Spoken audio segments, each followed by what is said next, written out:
Welcome back. You're watching NewsX. My name is Vineet. Prime Minister Modi has landed in Washington D.C. for the highly anticipated meeting with U.S. President Donald Trump. The meeting, which will be the first one between both the leaders since his inauguration, is expected to set the agenda for the Indo-U.S. relationship for the next 4 years, perhaps.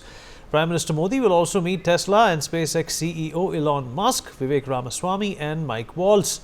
So what is it that makes this visit important for India? It obviously comes at the backdrop of Donald Trump's push to deport 20,000 illegal Indians. While India has supported Trump's stance, the return of the deportees is on the agenda as well, and especially the treatment that has been meted out to them. Another important issue is trade.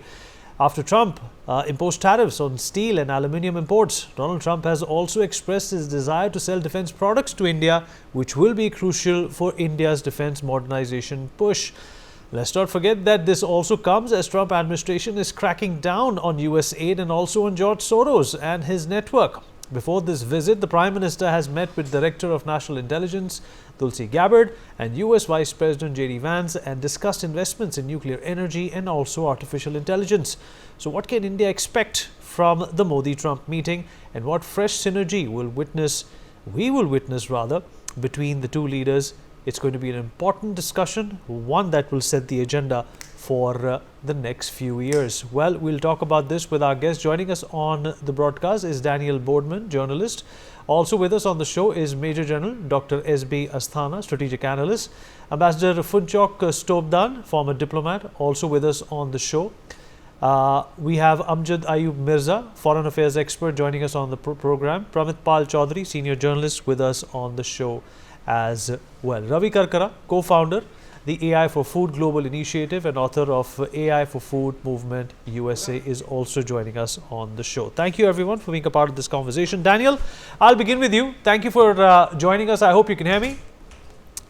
Yep. All right. Well, India wants the fair treatment of its deportees. Of course, just because they're illegal immigrants does not mean they can be shackled. Secondly, India also wants the Americans to realize that we are your partners. We are your partners against China. We are your partners when it comes to making America great again.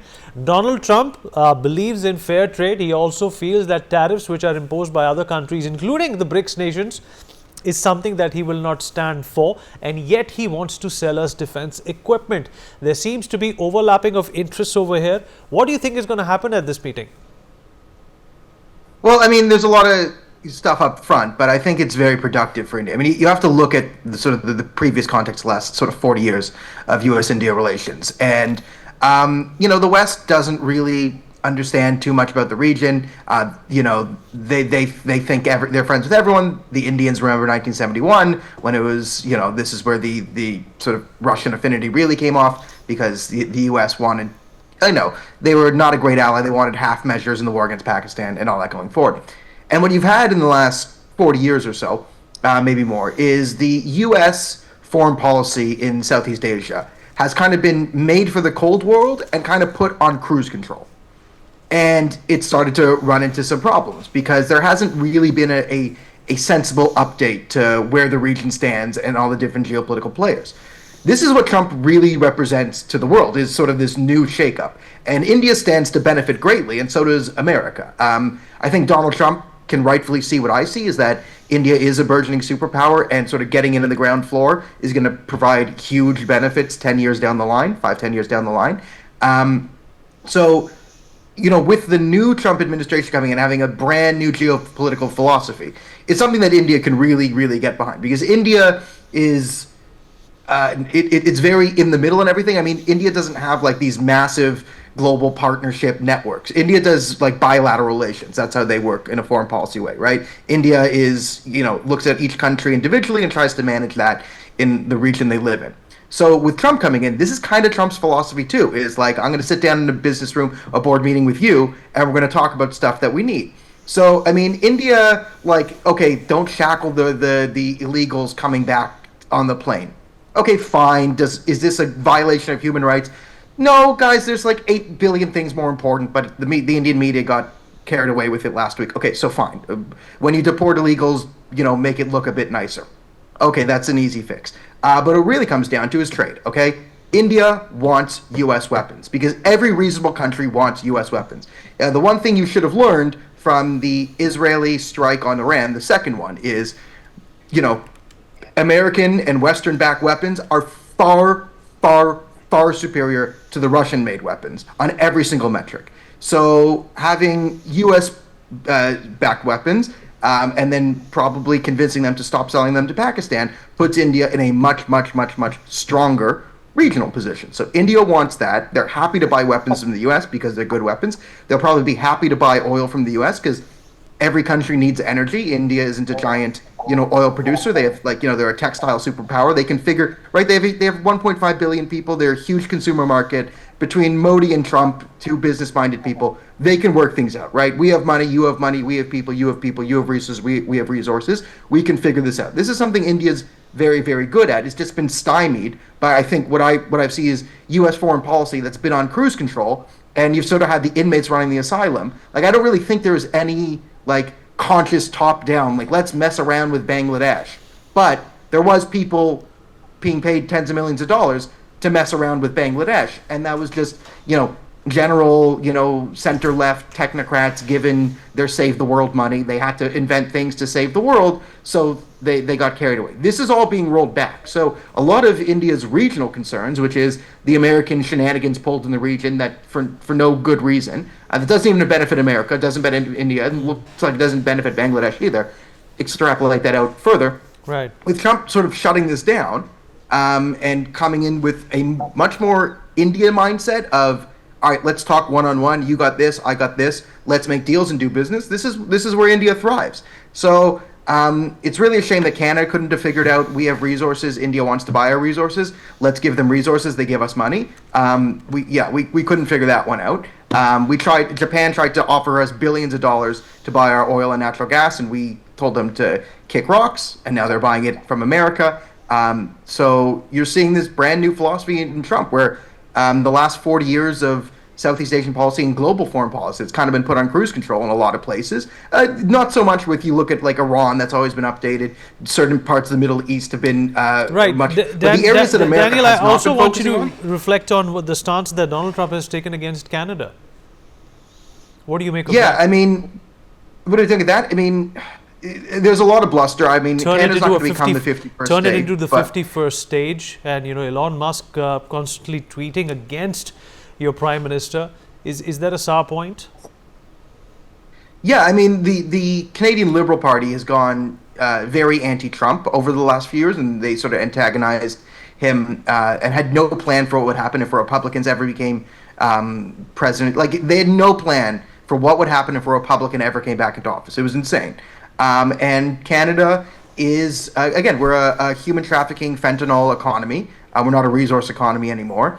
One of our provinces, British Columbia, basically hands out free opium to children, to anyone who wants. It's flooding the market with free opium. It's, in my view, British Columbia's existence is as dangerous as a nuclear bomb fallout. We just don't see the giant mushroom cloud. But every day that British Columbia is just allowed to hand out opium for free is causing this massive opium addiction glut in the market, because free opium and then siphoned opium is just flooding the market. It's insane.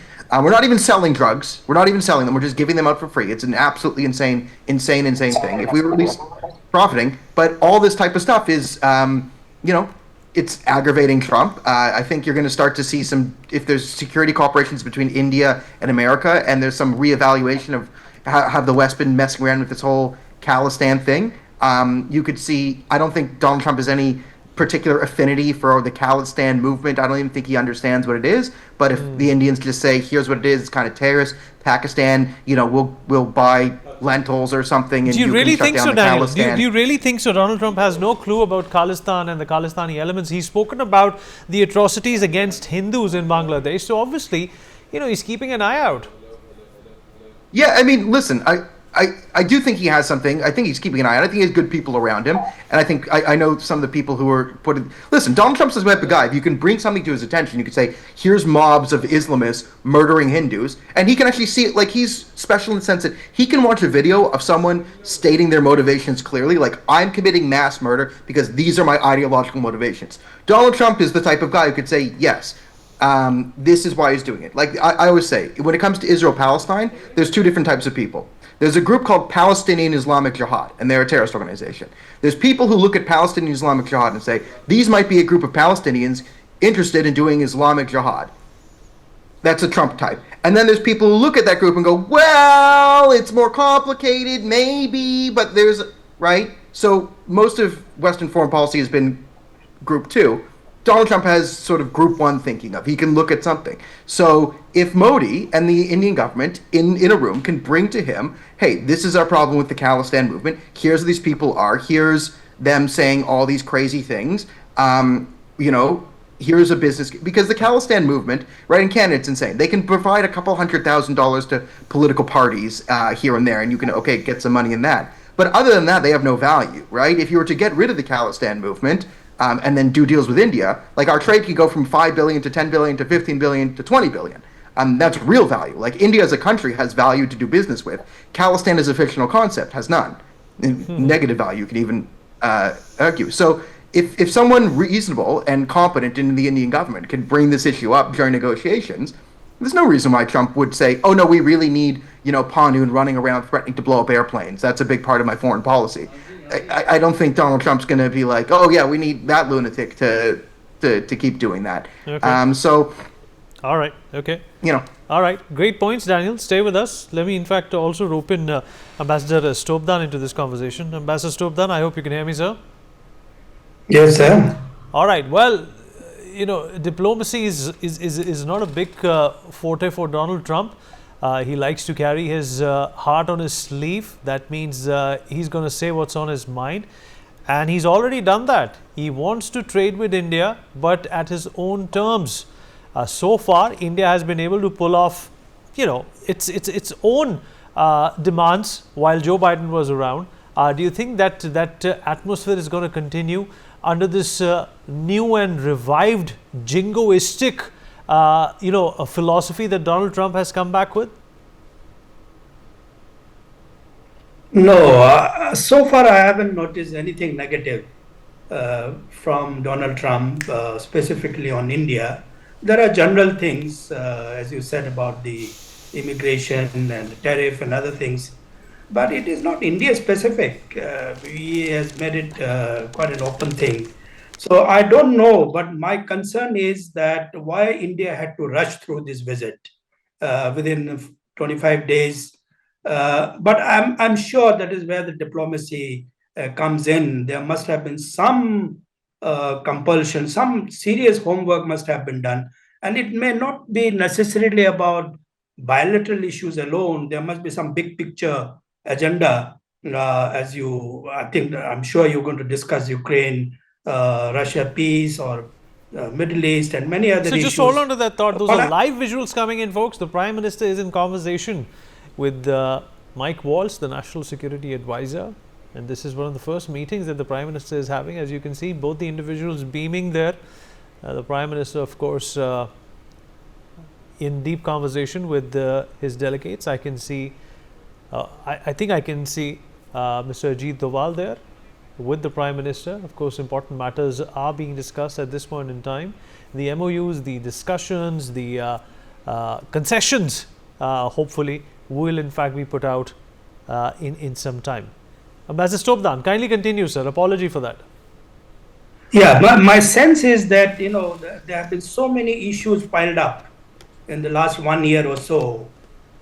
It looks like that we want to deal with everything now. That is the sense I'm getting, the kind of agenda which has been set in with all the important leaders in Washington. It gives me the impression that, look, these are very important issues that had been pending for a couple of months or years, from domestic issues to trade to many important things. So I think just a month ago, the relationship was not great. We were not talking nice things about, Trump coming to power, that Prime Minister has not been invited to the inauguration and things like that. And suddenly there is a turnaround. And I'm quite surprised how this has come about. That's why I'm saying I'm sure that there's some background to it. We will get to know only later from the outcome of the visit. Maybe there are, compulsions even for India to rush into this. I don't know. One thing I notice here is that China is off the table. I don't see China has been made as a factor into it. Instead, Ukraine and Gaza and many other things have come into the That's a good discussion. point. That's a good point And you've raised, sir. That's a good point you've raised that China yeah, is yeah, off. maybe the way the Japanese and Japanese Prime Minister and President Trump has discussed, China did figure in the Indo-Pacific thing, but they haven't made it a public issue. So it was very quietly done. I think the relationship was very. I don't see anything negative coming up. Outcome will be very good. There will be issues on tariff, but that will be dealt with easily. I think we are going to buy more from United States, and that will compensate. This is where I think I've been reading here and there. Our trade, the negotiators are so smart. We're going to deal sectoral wise, and this is where a whole thing will be neutralized. All this big thing like 25% steel and other things. Generally, I don't see too much of a problem, and I think Indo-U.S. relationship is more about a process rather than any goal. Goal is set. We all know it's moving forward. It's just that the environment changes, the way we work might change. This is how Trump's style of diplomacy will come in. I think Modi and Trump get along very well. They are both transactional in nature. Personalities are quite good. I think they will get along. I'm quite confident on that.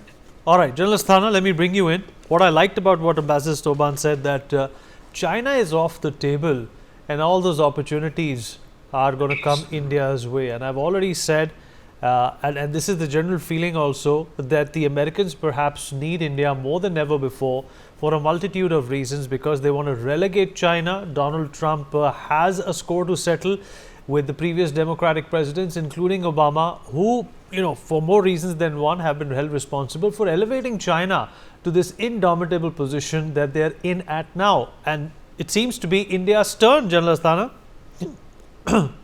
Certainly, I will take on from where the ambassador left. Very recently, when the U.S. Secretary of Defense was briefing in Europe, he clearly mentioned that China is the competitor, and he didn't hesitate in mentioning that. And we want to concentrate more on China, and that's why we want to reduce all other engagements. If that be so, then strategically, President Trump, as I can see, strategically what he's looking at is concentrate more on the real competitor, which is China, and develop everything within the capabilities within America. Look at your own borders, look at your own economy, look at your own capacity building in military as well, and make America great again. That is his intention. Now, this being a common goal, India does figure in a very important manner, because when we have to tackle China, then we have to tackle it together. So that's one part of it.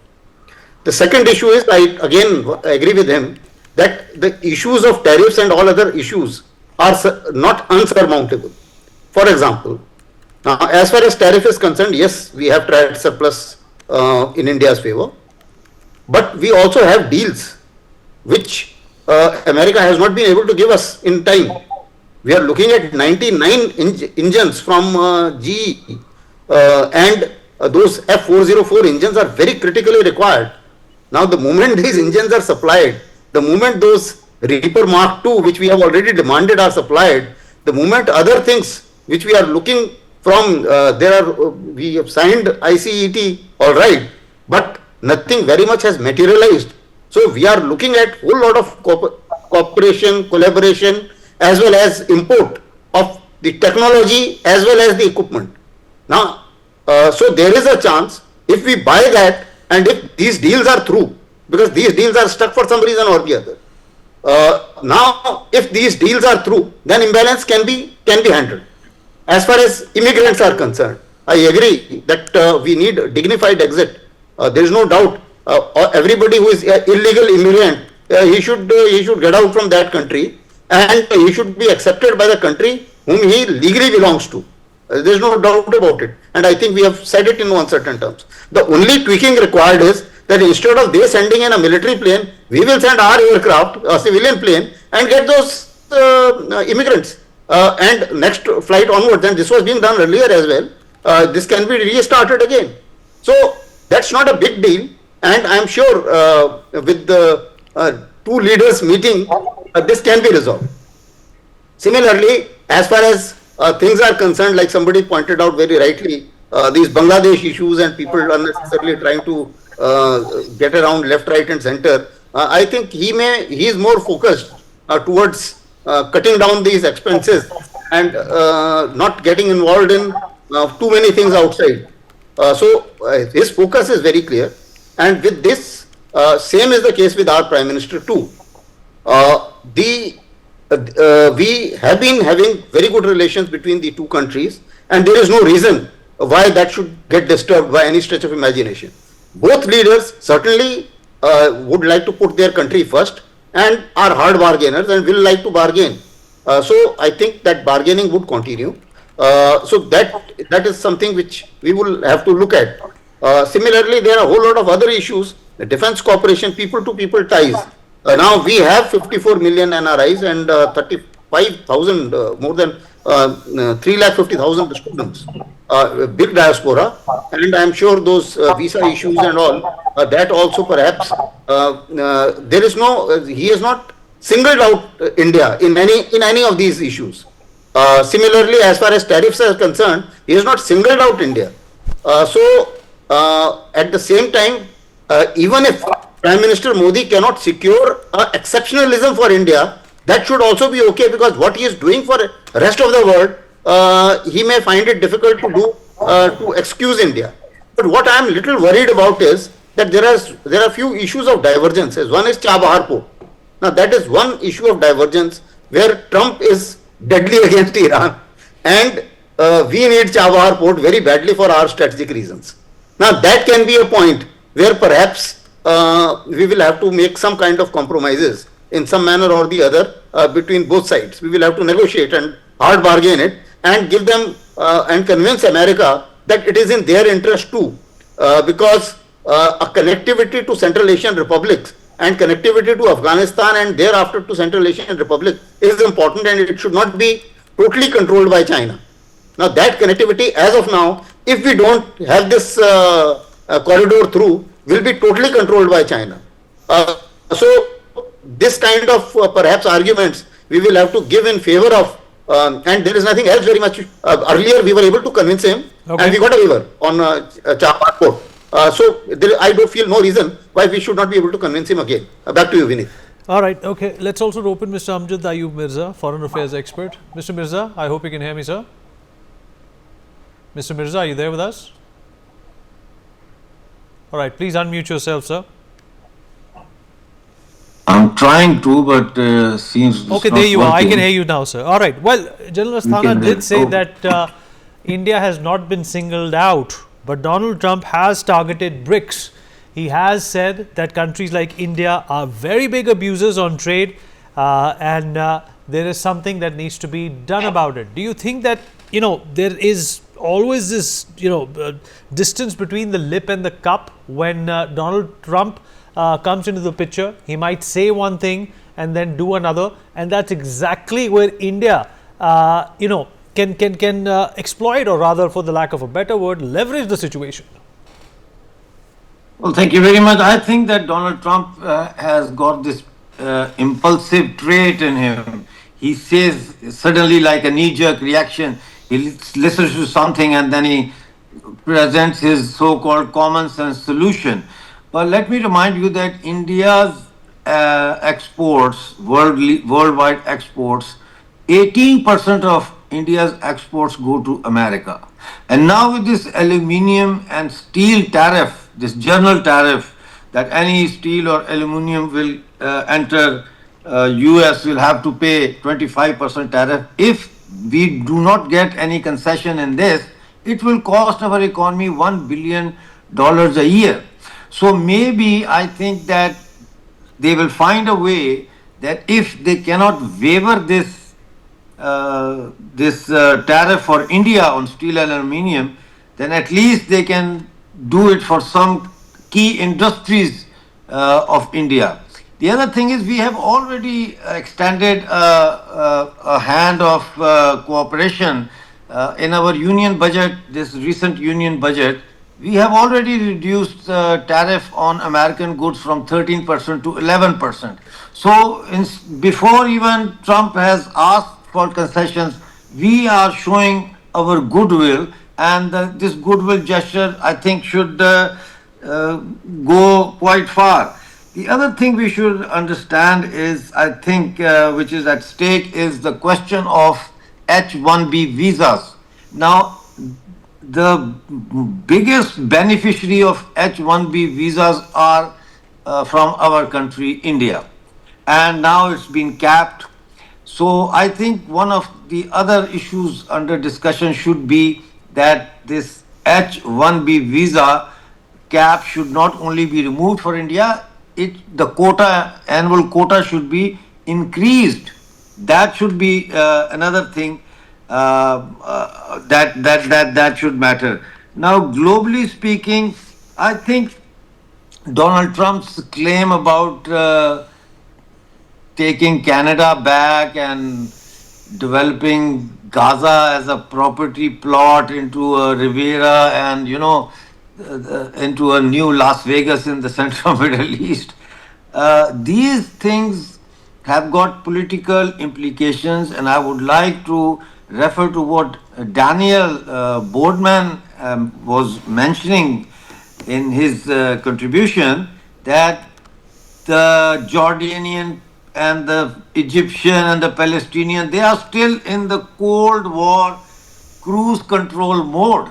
So that is why the Jordanian king was taken aback, and he threw the onus on Egypt and said, let's see what the Egyptians say about this Gaza bit and all that, and then we will, see what we can do. But India we can say that India needs America, but I think America needs India more than India needs America. And the reason is simple.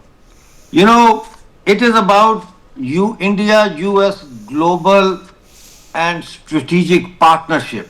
This meeting is going to lay the foundation for a comprehensive U.S. and India global strategic partnership. Without even mentioning China, becomes a big threat for China, for Chinese economic expansionism and Chinese, military threat or whatever. Now, India has a very straightforward foreign policy, and that foreign policy is that we do not side with either country if two countries are involved in war. We try and pacify, we try and go in with a peace program that there should be peace, and we are basically a peace-loving country, peace-loving people, and that also was reflected when Modi ji met Putin few years ago, and he patted on Putin's shoulder and said, "Ye time jang ka nahi hai. This is not the time for wars." This is this is a post-new liberal, post-globalization era that we are in. You're absolutely right. So we have and you've brought in some important points. I'm going to, in fact, thank you. Pick on Pramit Pal Chaudhary's brains on this. Mr. Chaudhary, are these economies similar in nature? America wants to be great again. India wants to be great. Perhaps emulate a lot of standards which are socio-economic in nature when it comes to the Americans. And that's exactly the reason why this friendship has blossomed over the last few years, especially under Donald Trump. And once again, Donald Trump is back, and India has been very, very dexterous in terms of navigating all, impediments, for the lack of a better word, that Donald Trump has thrown towards the world, not specifically towards India. So let's understand what Trump is about. This Trump administration, unlike the first one, will be, if you wish, an unfettered Trump administration. The previous one, a lot of what Trump believed in or what he wanted to do was, should we say, diluted because he didn't actually know, didn't expect to be president, didn't know how to run the White House, and had built an administration that largely consisted of traditional Republicans rather than, should we say, MAGA people who shared his point of view. This is not the case in this administration. So we will see a much more undiluted Trump administration. Now, Trump is interesting because if you look at everything he's said since the 1980s onward, he's been remarkably consistent, which his view is that he's in many ways an isolationist American. He's a pre-World War I American, if you wish. He's a mercantilist in his economic thinking. He sees America's global commitments, whether it's strategic alliances, military alliances, its upholding of the international trading system, and its openness to free trade and so on, as essentially negatives, that they have bled America dry, all of these policies. So he wants to reverse them. So he doesn't actually care, for example, and I think this is very striking for an American president in the post-war period, he doesn't care whether you're an American ally. That your American treaty ally is almost irrelevant to him. So he's bashed Denmark, he's gone after Canada, he's gone after Panama, he's gone after countries that are actually very dedicated friends of the United States, many ways the closest friends of America in the post-war period. If Trump doesn't care, for him an ally is fundamentally a parasite, and so he hits out at them. So that's on the military side. But he also then complains, and has bitterly complained, about countries that run trade surpluses with the United States.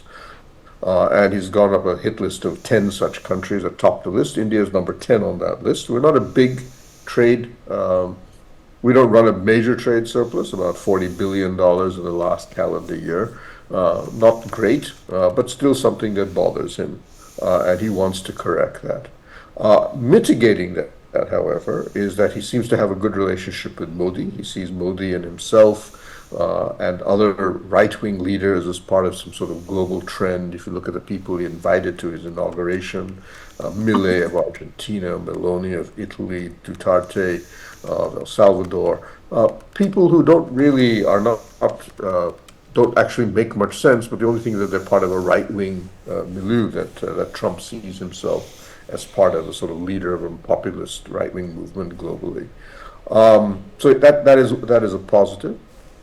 He wants us to buy more defense weapons. He said that when he and Modi had their phone call, and said, "Look, I want you to buy more American weapons." From my understanding, his real target is the next MMRCA, the next medium multi-role combat aircraft contract that India hopes to float in the next year or so. And though there are 3 American fighters in the reckoning, I think Trump will push very hard that India commit itself to buying American. He has, as others have mentioned, he has a problem not with the BRICS per se, he has a problem with the BRICS currency. And also the concept of de-dollarization. Also the concept of de-dollarization. Exactly, because the BRICS currency, in his view, would be to promote with the end of the dollar. But keep in mind that India and Brazil, among the 5 original BRICS countries, they voted against the BRICS currency in the last 2 summits. China is the biggest proponent of this, and both India and Brazil have made it very clear they do not support a BRICS currency because they fear that would be dominated by China. India has publicly said it has no issues with the continuing dollarization of the world economy, especially if the only alternative is the renminbi, which for obviously India would be unacceptable. So in those areas, I think, are mitigating circumstances. We have made it clear we have no problems taking back illegal migrants, as others have mentioned. We only want them to be, that there should be a process by which they be returned, and preferably one in which we can ensure that the circumstances of their return are more civilized, if you wish. But there will be a continuing problem, which is that Trump will also push, and will give India this will be very difficult for India, because this goes to what you were mentioning earlier, that there is a contradiction between Make in India and America First. Both of them want to see manufacturing jobs develop and be created in each other's countries. This is not going to be the same as a Biden or a Bush, who were prepared to allow supply chain integration between the two countries for strategic and commercial reasons, and were prepared to allow those supply chains to shift to India, as in the case of, let's say, Apple Electronics, and what has happened in pharmaceuticals. So Trump will push, among other things, from my understanding, for what is called in international trade national treatment. India cannot use trade barriers or non-tariff barriers. It cannot use regulatory means to make it clear that if an American company wants to access the Indian market, they must set up plants in India. All right. That okay. is something Trump will not allow, and All that right. is going to be a major source of friction. Let me open Ravi as well. Ravi, thank you for being here. I hope you can hear me. Absolutely, yes, I can. All right. Well, everybody in China is using DeepSeek. Everybody wants to, in fact, emulate this technology in the United States as well.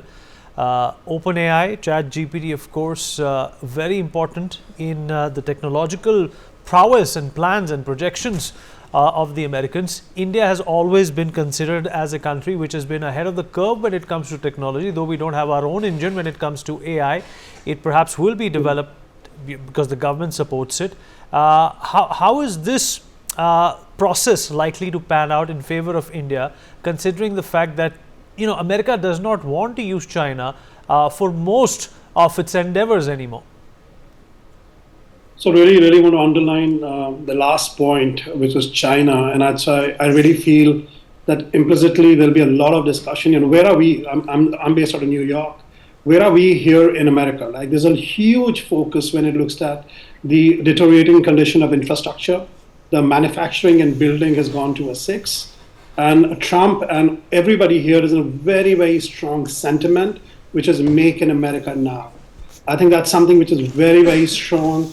And there's a lot of lesson learned from the last 10 years from India with Make in India, right? So I think what I really feel very strongly, like you said, is that as we are looking at decoupling from China at many levels, you talked about from a politics perspective and currency perspective, very critical there. I think we're looking at the supply chain.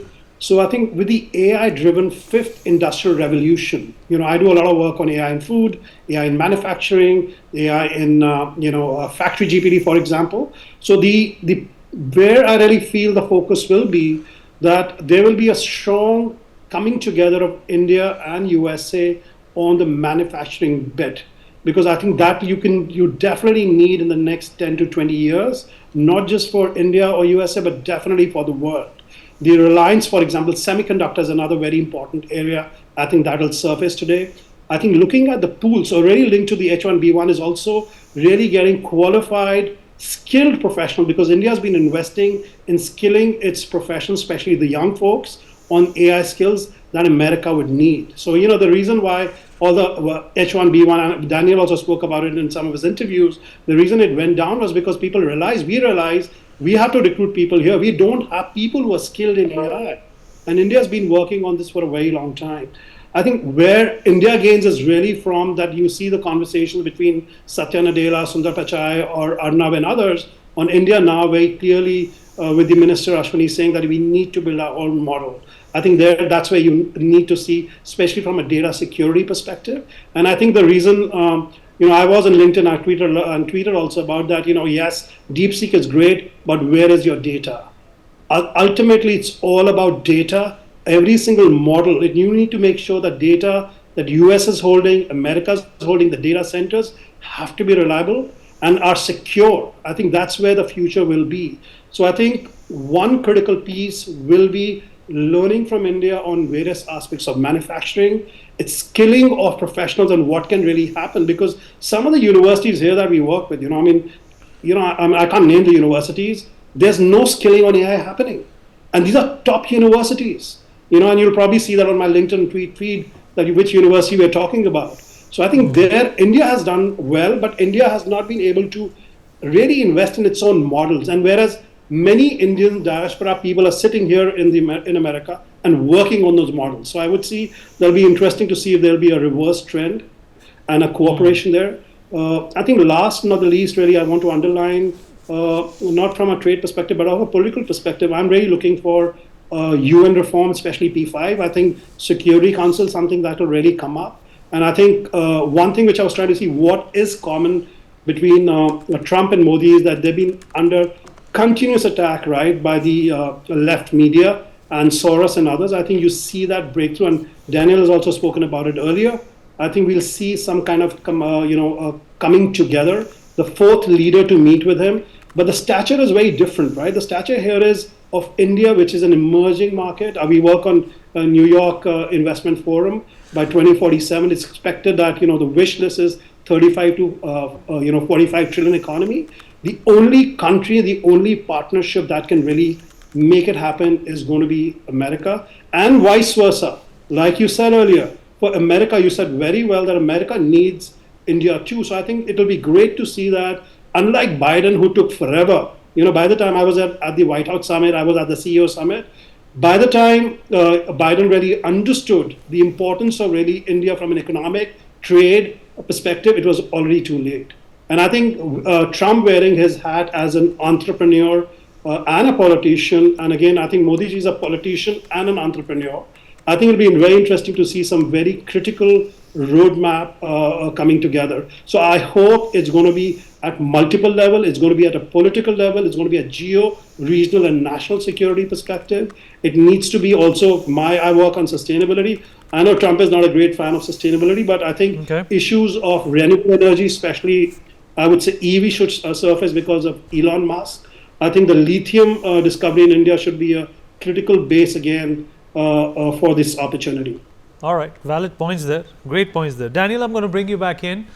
Well, it's not even been a month, I suppose, since Donald Trump came back as the president. And, there are already talks about, two of these, ridiculous wars which have been going on for quite some time dying down. And that is definitely going to be a golden moment for Donald Trump if he's able to shut these wars down. And from the looks of it, from the 90-minute conversation that Donald Trump had with Vladimir Putin, it seems to be a possibility. Zelensky's funding has been stopped. Whatever was given to him under the Biden administration will be pulled out, but no more funding that drastically is going to pull the engines on this war, and that is something which is commendable, and that will resume the world order as it stood before 2022. A big accomplishment by Donald Trump if it happens. And of course, let's see what happens to Gaza. Well, I mean, yeah, listen, I'm all in favor of ending wars and such. And listen, Trump's the only one who's ever spoken any sense on Gaza in the last 70 years. We all have been living in a fantasy land where can we just give Hamas billions of dollars to rebuild the tunnels and then do October 7th again, which they continue to promise to do. That seems to be what everyone was wanting to happen is, continue the forever war, but have like a 3-month pause for everyone to rearm themselves. Maybe a 3-year pause at most. But Trump's sort of thrown a wrench into that and put negotiation back in his hands. Will the Israelis fumble this out of, these over-moralistic, trying to impose moral standards upon themselves? Maybe. When it comes to Russia, though, I mean, I wouldn't celebrate too much before it goes down. Again, Ukraine still holds part of Russia. Russia holds part of Ukraine. And Russia's entire economy is geared towards war right now. North Korea's entire economy is geared towards war right now. If there isn't an actual stopping of Russia, and Russia's sort of allowed to take the victory here and then rearm, it's going to keep rearming and try and expand out and launch another aggressive war. Sometime, same with North Korea, they'll blow up the Korean peninsula, probably in conjunction with the Chinese invasion of Taiwan. So the Israel-Gaza can be looked more in a vacuum. But I'm still skeptical on the Russia-Ukraine thing because we're all looking at it as a vacuum, as it's NATO biolabs. No. It was Russia who started this war to gain territory because they feel like they need to secure their borders by pushing westwards. They're going to continue to try. If Russia isn't stopped and feels like it has a victory here, it's going to try and push westwards violently again, and then we're going to be back in the situation going forward.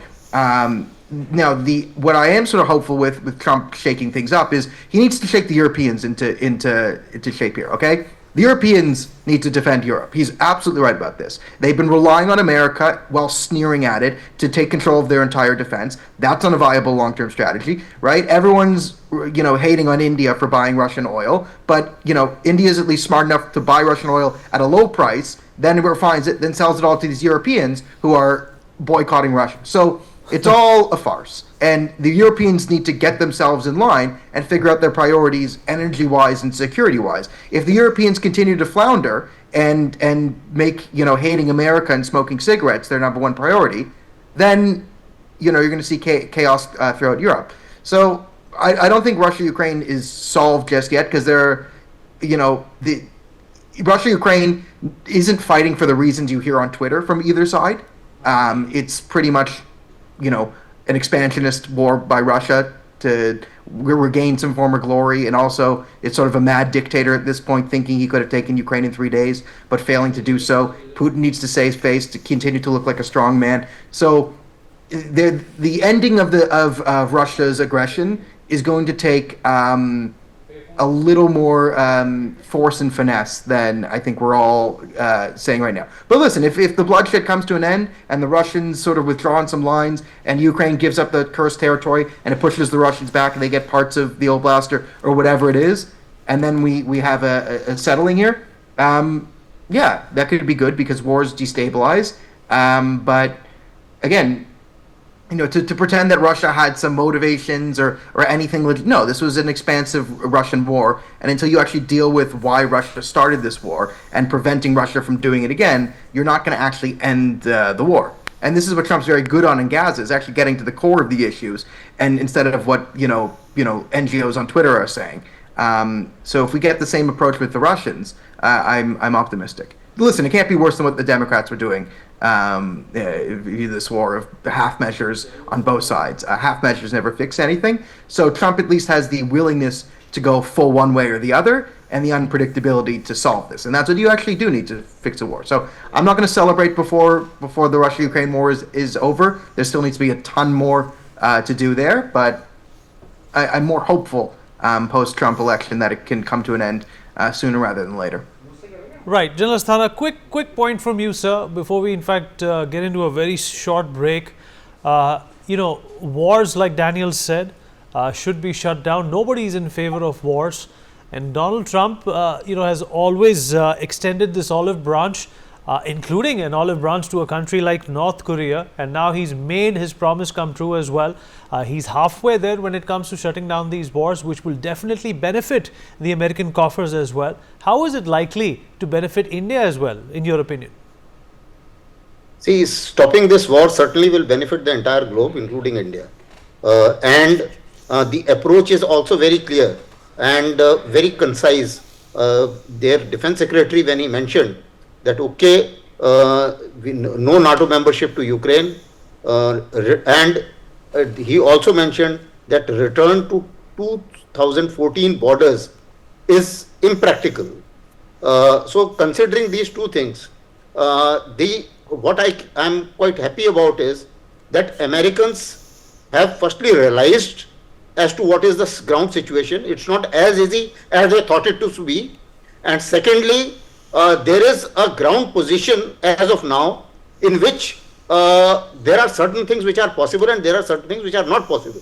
Thinking that with all the efforts and with all the aids and with all the sanctions, you can throw Russians out, it is impossible. It's not possible.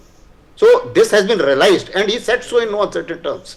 So also, he has also brought out certain other ideas. So those ideas could be workable. As of now, what is being said about the peacekeeping forces coming from Europe, I don't think Russia will accept. So I agree with Daniel there that it is too premature to accept that perhaps there will be peace so easily. It is a complicated affair. Russians have an aim in mind, and they are little short of their aim as of now.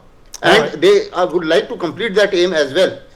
And it's not that it is not that simple, because President Trump initially thought first day it will end, because he will say, okay, maybe both sides are tired of fighting and they will accept. But that was not the case. Similarly, the Western media has painted it totally differently. I've been to Moscow very recently, and let me tell you, it's not as bad a situation in Russia as everybody would like to believe. So therefore, certainly Russia is not going to accept it. There are certain things which they feel that they can achieve it anyway. So I'm sure it will also, the discussion will even get stressed to Putin asking for removal of sanctions, and then only it will get settled, not before that. All right. Appreciate everybody who joined us. We are dipping into a short break. Our rolling coverage of the Prime Minister's important meeting with Donald Trump is going to be, in fact, covered, discussed and debated over. We'll be right back.